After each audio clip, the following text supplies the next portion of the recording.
Welcome to our channel. Friends, ఈరోజు మీరు ఒక నంబర్ని వాట్సాప్లో హాయ్ అని మెసేజ్ చేయాలంటే మీరైతే వాళ్ళ కాంటాక్ట్ని అయితే సేవ్ చేసుకొని ఉండాలి. లేదా ఏమైనా సపరేట్గా యాప్ డౌన్లోడ్ చేసుకొని ప్లే స్టోర్ యాప్ డౌన్లోడ్ చేసుకొని దానిలో నెంబర్ పేజ్ చేసిన వెంటనే మీకు అయితే వాట్సాప్లోకి అయితే తీసుకెళ్తుంది. ఫ్రెండ్స్, నేను ఎటువంటి యాప్ లేకుండా ఎటువంటి సేవ్ చేసుకునే కాంటాక్ట్ సేవ్ చేసుకునే అవసరం లేకుండా ఒక సింపుల్ ట్రిక్ చెప్తాను. అది ఎలానో ఈ వీడియో చూడండి. ఫస్ట్ మీరు వాట్సాప్ అయితే ఓపెన్ చేయండి. వాట్సాప్ ఓపెన్ చేసిన తర్వాత మీరు ఏదో ఒక కాంటాక్ట్ని అయితే తీసుకోండి. ఏదో ఒకటి కాంటాక్ట్ని తీసుకున్న తర్వాత అక్కడ మీరు ఎవరికి మెసేజ్ చేయాలనుకుంటున్నారో వాళ్ళ నెంబర్ అయితే ఇక్కడైతే మీరైతే టైప్ చేయండి.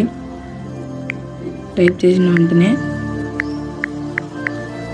సెండ్ అయితే చేయండి. ఏదో ఆ కాంటెంట్కి సెండ్ చేసిన వెంటనే బ్లూ కలర్లో ఇక్కడ ఉంది కదా, ఆ బ్లూ కలర్ నొక్కండి.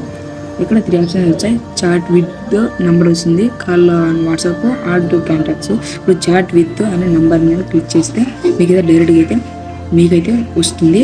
అంటే సేవ్ చేసుకోకుండానే మీరైతే వాళ్ళకి వాట్సాప్లో మెసేజ్ చేయొచ్చు. ఒకవేళ ఎమర్జెన్సీగా ఉంటే ఇది ట్రిక్ అయితే యూజ్ అవుతుందని ఇప్పుడు చేశాను. వీడియో నచ్చితే లైక్ చేయండి, షేర్ చేయండి, సబ్స్క్రైబ్ చేసుకోండి.